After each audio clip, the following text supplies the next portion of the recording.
प्रयागराज के राजरूपपुर के बाल सुधार गृह से माफिया अतीक अहमद के दोनों बेटों की रिहाई के बाद हटवा इलाके में जमकर जश्न मनाया गया, जिसका वीडियो सोशल मीडिया पर जमकर वायरल हो रहा है।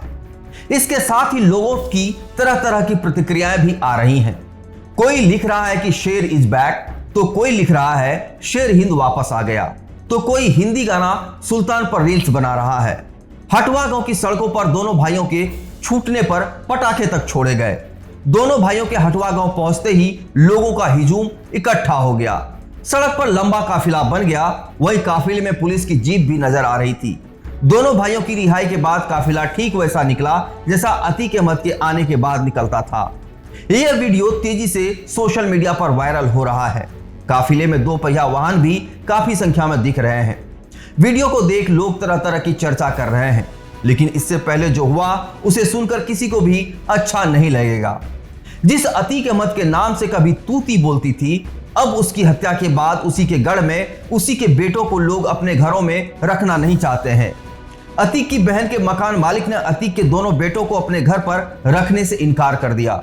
इसके बाद अतीक के दोनों बेटों को अशरफ के ससुराल हटवा स्थित गांव में किसी रिश्तेदार के यहां शरण मिली। बता दें कि अतीक की बहन परवीन कुरैशी की मध्य प्रदेश में ससुराल है। वो अपने परिवार के साथ कसारी मसारी में एक किराए के मकान में रहती है। उनकी बहन शाहीन के फरार होने पर उसने अतीक के दोनों बेटों को सुपुर्दगी में लेने के लिए कोर्ट से गुहार लगाई थी।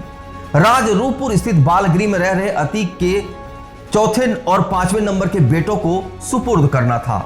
इसके लिए बाल कल्याण समिति को निर्णय लेना था। इसी बीच परवीन कुरैशी के मकान मालिक ने लिखित में दे दिया कि उसके मकान में अतीक अहमद के बच्चे नहीं रह सकते। यह मामला सामने आने पर परवीन को अतीक अहमद के दोनों बेटों को रखने के लिए दूसरा ठिकाना ढूंढना पड़ा। सोमवार को बाल कल्याण समिति के आदेश पर अतीक के दोनों बेटों को उसकी बुआ परवीन कुरैशी को सौंप दिया गया। परवीन कुरैशी अपने दोनों भतीजों को लेकर हटवा स्थित एक रिश्तेदार के यहां शरण ले ली। बताया जा रहा है कि दोनों बच्चों को बाहरी लोगों से दूर रखा जा रहा है। दोनों की सुरक्षा का ध्यान रखा जा रहा है, क्योंकि अतीक अहमद के इंतकाल के बाद क्या पता कौन उनके साथ दुश्मनी निकाल ले। इसी वजह से दोनों को अभी किसी बाहरी व्यक्ति से मिलने नहीं दिया जा रहा है और इन दोनों की पढ़ाई लिखाई आगे समुचित ढंग से चलता रहे, उसके लिए फिर से इन दोनों का एडमिशन सेंट जोसेफ कॉलेज में कराने की बात हो रही है। हालांकि ये दोनों पहले भी इसी स्कूल में पढ़ते थे, लेकिन फरवरी के बाद से ही दोनों ना तो स्कूल गए और ना ही कोई उनके बारे में स्कूल जाकर बात की। अब फिर से ये दोनों अपनी पढ़ाई जारी रखने के लिए प्रयागराज के सिविल लाइन स्थित सेंट जोसेफ स्कूल जाएंगे। कॉलेज के प्रिंसिपल फादर थॉमस ने बताया कि अतीक अहमद के बेटे उनके यहाँ 12वीं और 10वीं के छात्र हैं। दोनों फरवरी से यहाँ पढ़ने नहीं आए हैं, लेकिन अब दोनों आगे की पढ़ाई करने यहाँ आएंगे, हमें ऐसी सूचना मिली है।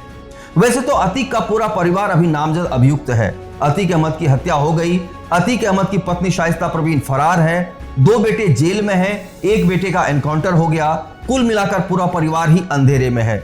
अब शायद अतीक अहमद के ये दोनों बेटे काली स्याही दुनिया से अलग पढ़ाई लिखाई कर दुनिया में अपना नाम रोशन करे, यही इन दोनों से उम्मीदें होंगी। इस चैनल को देखने के लिए लाइक करें, सब्सक्राइब करें और बेल आइकन दबाना ना भूलें।